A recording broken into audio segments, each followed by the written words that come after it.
और जो मोदी का बीजेपी का आप लोगों का 400 पार का नारा है, उसको पूरा भारत के पूरी दुनिया की नजर उसको देखनी है। आप उसको कैसे पूरा करेंगे, ये आप पर निर्भर है। हम आपसे, जब मोदी जी आपसे ये नहीं कह रहे कि तुम मुझे खून दो मैं तुम्हें आजादी दूंगा, जैसे सुभाष चंद्र बोस जी ने बोला था। मोदी जी खाली आपसे एक उंगली का बटन कमल के आगे का दबाने के लिए बोल रहे हैं, और वो आपको क्या क्या देंगे उसका आभास भी नहीं कर सकते आप। सुबह लेता हूं, शाम लेता हूं, हर दम तेरा नाम लेता हूं, सुबह लेता हूं, शाम लेता हूं। मोदी और योगी और भारतीय जनता पार्टी के कार्यकर्ता और आप लोगों का हर दम तुम्हारा नाम लेता हूं। के बाद अमित शाह जी का नंबर आता है, जो कि कहते हैं होम मिनिस्टर।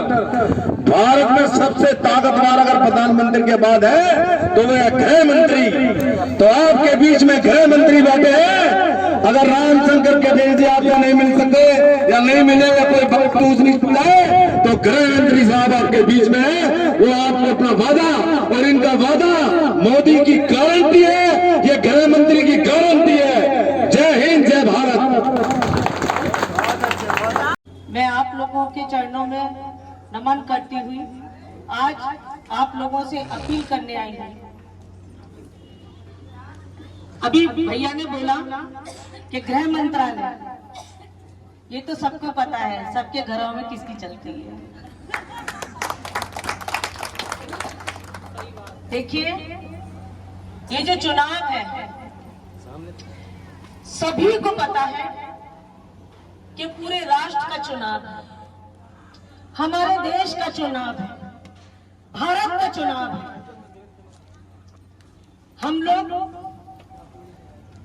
सभी लोग ईद और दिवाली नहीं मनाते हैं।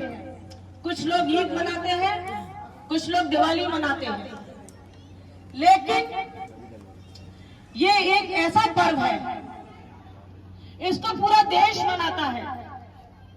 चुनावी पर्व एक ऐसा पर्व है, इसको पूरा देश मनाता है। तो देखिए, आज केवल मैं अकेली नहीं, पूरे देश के लोग, पूरे देश की जनता, भारतीय जनता पार्टी के पूरे कार्यकर्ता, सारे पदाधिकारी, सभी लोग पूरी ताकत से, पूरे साहस से अपनी पूरी दम लगा करके चुनाव के रण में कूद गए हैं। और ये हम सभी लोग जानते हैं। देखिए, और भी पार्टियां रही हैं, लेकिन आप सबको पता है कि वो लोग कितना काम करते हैं, कितने परिश्रमी हैं। लेकिन भारतीय जनता पार्टी का कार्यकर्ता 365 दिन काम करता है, 24 घंटे काम करता है। वो कोई भी परिश्रम करने के लिए तत्पर रहता है। इसलिए मैं आप लोगों से ये निवेदन करने आई हूँ कि आप लोग एक दिल्ली का नेता ऐसा चुने जिसने आतंकवाद को खत्म किया हो, जिसने भ्रष्टाचार को खत्म किया हो, जिसने लोकतंत्र के लिए, जनता के लिए लोकतंत्र की ऐसी व्यवस्था की हो कि हम अपने अधिकारों की लड़ाई स्वयं लड़ सकते हैं। एक ऐसा नेता चुनिए जिसने राम राज्य स्थापित किया हो पूरे भारत में। और ये तो देश की बात रही। और अगर आपको अपना नेता चुनना है, क्योंकि आप लोग रोज रोज दिल्ली तो जाएंगे नहीं, अगर आपकी कोई समस्या होगी तो आप लोग रोज रोज तो दिल्ली जाएंगे नहीं। आप एक अपने नजदीक का, अपने करीबी का एक ऐसा नेता चुनिए जो हर समय आपकी समस्याओं के लिए आपके सामने उपलब्ध रहे। तो आप बताइए कौन है वो?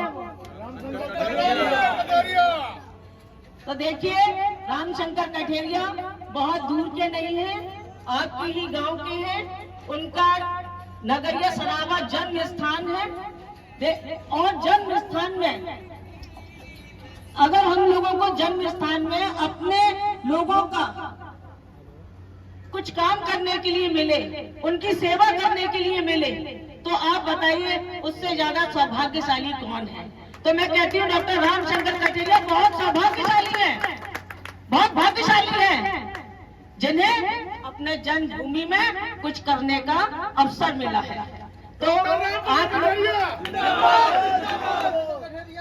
आप लोगों से बस यही निवेदन है कि आप लोग डॉक्टर रामशंकर कठेरिया को, वो इसलिए मैं आप लोगों से कह रही हूँ, क्यों, आप लोगों को कभी भी आधी रात में भी कभी जरूरत पड़ेगी तो कठेरिया जी आप लोगों से दूर नहीं है, आप लोगों के ही पास से है। तो देखिए 13 तारीख को चुनाव है, ये सबको पता है, हमारी माताओं को, बहनों को, बुजुर्गों को, युवा भाइयों को सबको पता है चुनाव है, लेकिन चुनाव ना रह जाए, ये हम लोगों को एक संकल्प लेना है। तो मैं आपके लिए एक बात बोलना चाहती हूँ कि जीत के लिए जुनून चाहिए, जीत के लिए जुनून चाहिए, आत्मविश्वास रगों में खूब चाहिए, आत्मविश्वास रगों में खूब चाहिए। ये आसमां भी आएगा जमीन पर, ये आसमां भी आएगा जमीन पर, मगर इरादों में गूंज की जीत चाहिए, इरादों में जीत की गूंज चाहिए। तो आप देखिए, आप लोगों में जो उत्साह और जो साहस मुझे दिखाई दे रहा है, मेरे को ऐसा लग रहा है कि अगर अभी मतदान हो जाए तो रामशंकर कठेरिया जी 4 लाख पार से जीत ही जाएंगे। तो मैं आप लोगों का आशीर्वाद लेने आई हूँ, आप लोगों से सहयोग लेने आई हूँ, और आप लोगों को केवल ये बताने के लिए आई हूँ कि देखो मैं तो बहुत मात्र छोटी सी आप लोगों के सामने कुछ भी नहीं हूँ, एक तुच्छ प्राणी हूँ, लेकिन आप लोगों से एक निवेदन करने आई हूँ। वैसे तो देखिए सभी लोग बहुत समझदार हैं, लेकिन फिर भी मैं अपनी बात रखूंगी कि चुनाव न रह जाए, हम लोग मतदान करने के लिए जाएं, एक दूसरे को बोले कि चलो हमें वोट डालकर आना है, हमारे वोट की कीमत बहुत है, हमें दुश्मन को ये बताना है कि तुम्हारा अब कुछ नहीं रह गया इटावा की धरती में, तुम ध्वस्त हो गए, तुम खत्म हो गए, तुम पराजित हो गए। तो हम लोगों को ये करके दिखाना है। देखिए गुंडा राज तो योगी जी ने और मोदी जी ने खत्म कर दिया, हमारी बहन बेटियों की कितनी सुरक्षा है ये आप लोग जानते होंगे, मुझे बताने से तो कोई वो नहीं है, आप लोगों को सबको पता है कि हमारी बहन बेटियों के लिए कितनी सुरक्षा मोदी जी ने और योगी जी ने की है। और अगर कोई भ्रष्टाचारी है और कोई अगर आतंकवादी है तो उसके लिए योगी जी का बुलडोजर तैयार है ना। तो इसलिए आप लोग एक अपना नेता ऐसा चुनिए जो आप लोगों के समक्ष रह करके आप लोगों की समस्याओं को इटावा से लेकर दिल्ली की संसद में जाकर ललकारे और आपकी समस्याओं को वहां पर उठाए, आपकी समस्याओं का निवारण करे।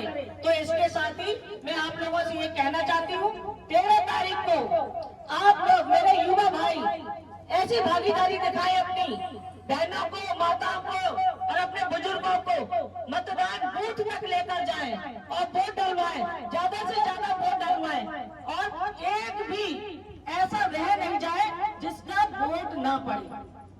वोट पड़ने चाहिए। जीत तो हो रही है, ये तो सबको पता है, पूरे देश में जीत हो रही है, मोदी जी के अलावा कोई नहीं बन रहा है, कोई कहीं नहीं है।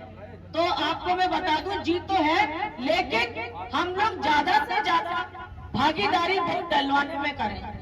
तो इसलिए आप लोगों से सिर्फ यही कहने आई हूँ, वोट की अपील मैं अपने बुजुर्गों से करूंगी, क्योंकि ये हमारे प्रेरणा स्रोत है, इनसे हमें प्रेरणा मिलती है, यही लोग पूरा घर चलाते हैं, यही लोग पूरा देश में चला रहे हैं। तो आप हमारे प्रेरणा स्रोत है, आपसे अपील करूंगी कि आप लोग अपने बच्चों को, मेरे युवा भाइयों को, मेरी माताओं को कहें कि आप लोग वोट डालने जाइए, अभी हम घर में बैठे हैं, आप लोग आ जाएंगे तब हम वोट डालने जाएंगे।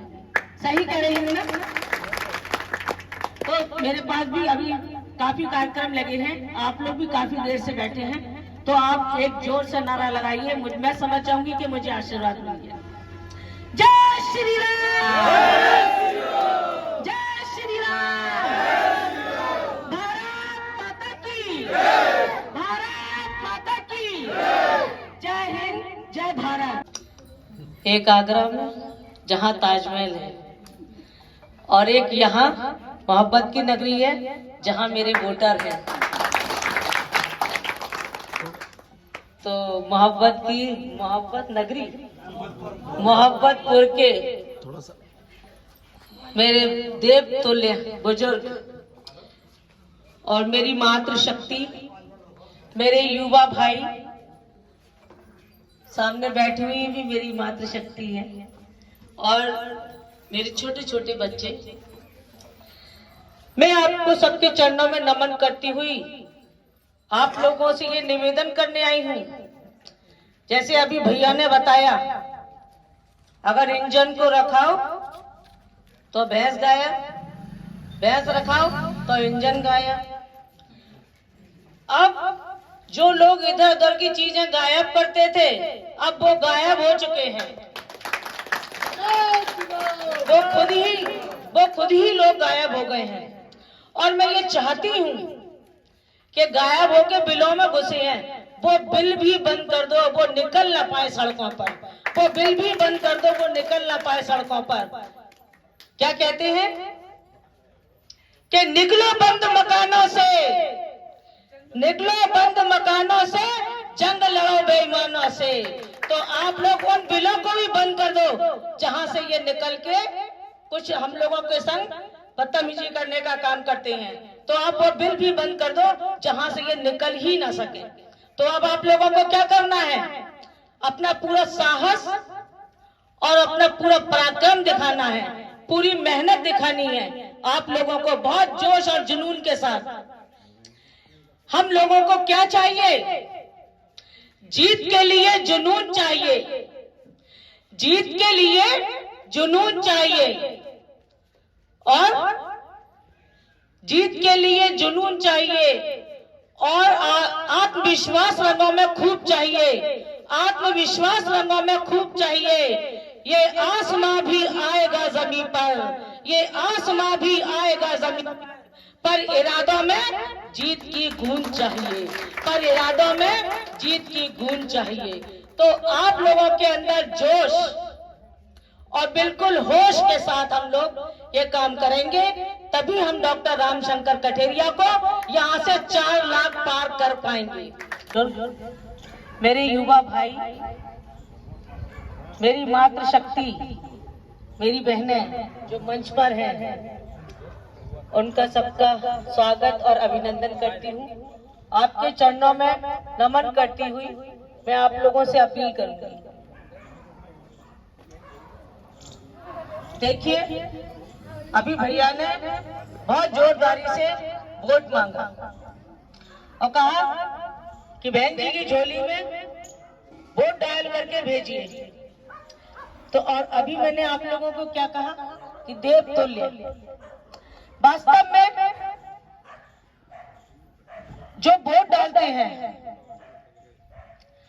वो वास्तव में एक नेता के लिए, एक प्रत्याशी के लिए देवता ही होते हैं, भगवान ही होते हैं। क्योंकि एक जो जनता ही नेता का भाग्य उजागर करती है, उसके भाग्य को जगाती है। यदि आप लोग नाराज हो जाएं, तो फिर हम लोगों की क्या है बताइए, सही है ना? तो जनता जनार्दन होती है। वास्तव में आप लोग भगवान की तरह हैं हम लोगों के लिए।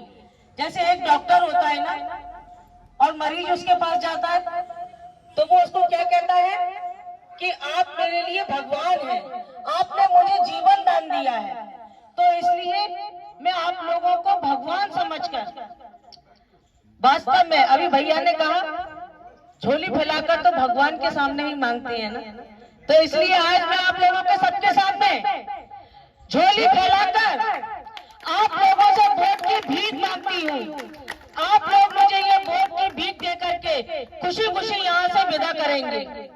और आप लोगों को एक बात और कह देना चाहती हूँ कि डॉक्टर रामशंकर कठेरिया यहाँ आए हैं या नहीं आए हैं मुझे नहीं पता, क्योंकि मैं तो यहाँ पर आई हूँ आप लोगों से 5 साल के बाद वोट मांगने के लिए। 5 साल तक मैं आप लोगों के पास नहीं आई, क्योंकि 2-2.5 साल कोरोना था और 2-2.5 साल में अपने बच्चों का पालन पोषण कर रही थी। बच्चे मेरे छोटे छोटे से थे, अब मेरे बच्चे हॉस्टल चले गए। तो मैं अब आपको ये बता देना चाहती हूँ कि आप लोग डॉक्टर रामशंकर कठेरिया की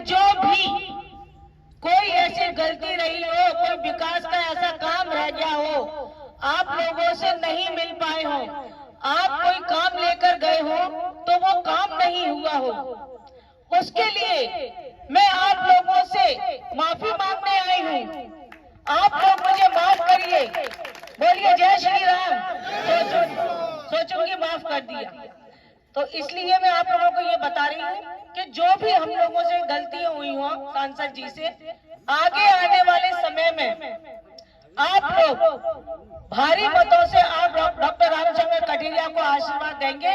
तो मैं आज आपको मैं भाषण देने नहीं आई, मैं आज आप लोगों को ये विश्वास दिलाती हूँ कि डॉक्टर रामशंकर कठेरिया यदि आप लोगों के समक्ष नहीं आ पाए किसी भी कारणवश, तो मैं डॉक्टर मृदुला कठेरिया आज इस छत्र छाया में आप लोगों की बैठी हूँ, या आप लोगों को बोलकर जा रही हूँ। कभी भी कोई समस्या, कोई भी बात, कोई अगर आपस में कोई ऐसा मतभेद या कोई ऐसा लड़ाई झगड़ा कभी होगा तो मैं आप लोगों के समक्ष खड़ी दिखाई दूंगी आप लोगों के बीच में।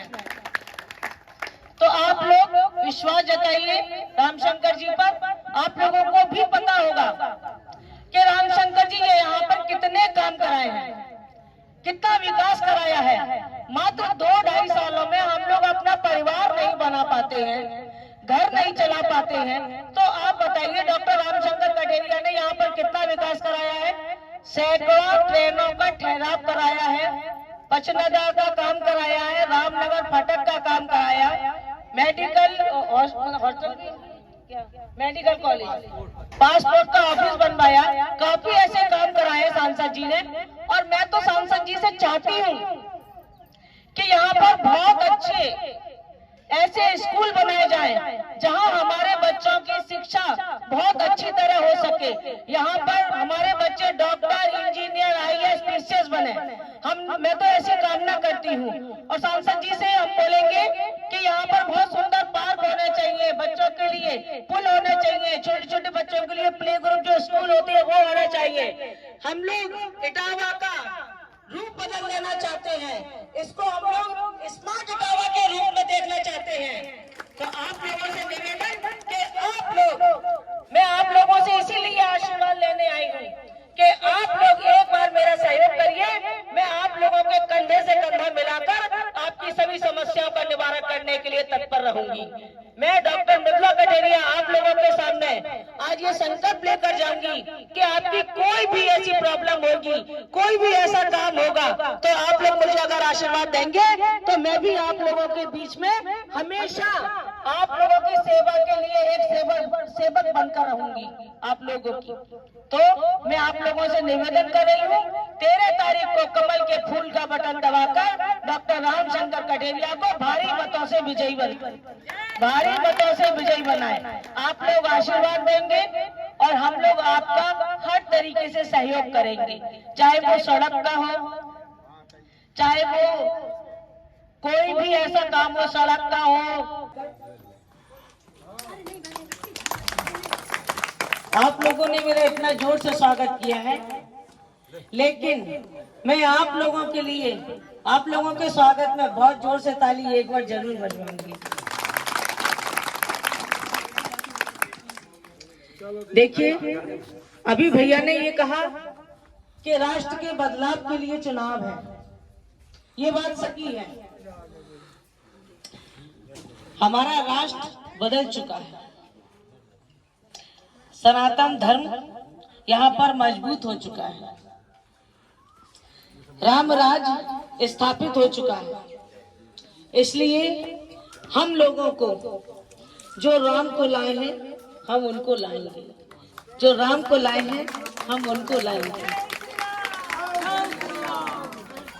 पूरी लोकसभा के भाग अब जाग जाएंगे, राम आएंगे। इसलिए आप लोगों से मैं ये निवेदन करने आई हूँ कि आप लोग 13 तारीख को कठेरिया जी को कमल के फूल का बटन दबाकर भारी मतों से विजयी बनाए।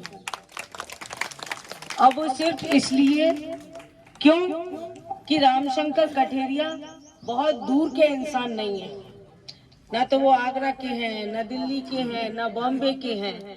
आप लोगों को पता है कि वो आप लोगों के बेटे हैं, आप लोगों के भतीजे होंगे, आप लोगों के भाई होंगे, कोई ना कोई रिश्ता आप लोगों से जरूर होगा। क्यों? क्योंकि इटावा लोकसभा उनका जन्म स्थान है। नगरीय सराबा एक बहुत छोटा सा गांव है, वहां उनका जन्म हुआ था। तो मैं तो ये जानती हूँ कि आप लोगों से बहुत पुराना रिश्ता है रामशंकर जी का। तो आप लोग, हर इंसान अपना अपना रिश्ता निभाता है।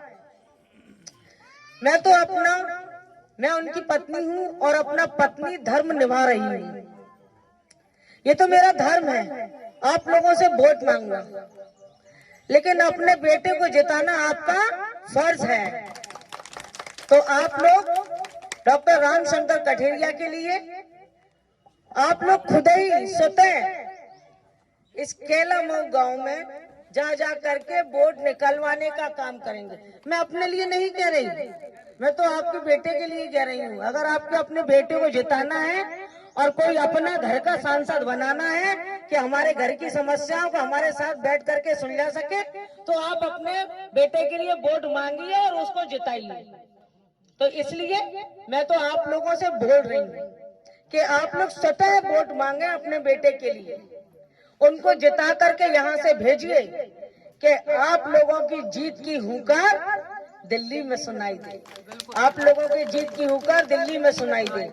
और मैं चाहती हूँ कि आप लोगों की समस्याएं, जो भी समस्या यहाँ पर रह गई हो, कोरोना काल में नहीं हो पाई हो, वो 2-2.5 साल का टाइम जो हम लोगों के लिए बचा था, उसमें आप लोगों की सेवा नहीं हो पाई हो, कोई सड़क, कोई भी पानी की समस्या, कोई लाइट, बिजली का खंभा या कुछ ऐसा रह गया हो इत्यादि, तो मैं आप लोगों से क्षमा मांगने आई हूँ और ये कहने आई हूँ कि जो कम समय के अभाव में जो आप लोगों की सेवा नहीं हो सकी, वो अब आगे आने वाले समय में आप लोग आशीर्वाद देंगे तो आप लोगों की सेवा होगी, आप लोगों के गांव की सेवा होगी। हम पति पत्नी दोनों आप लोगों के सेवक बनकर रहेंगे। तो आप लोग एक बार हमें जोरदार आशीर्वाद दीजिए। जय श्री राम, जय श्री राम। अब की बार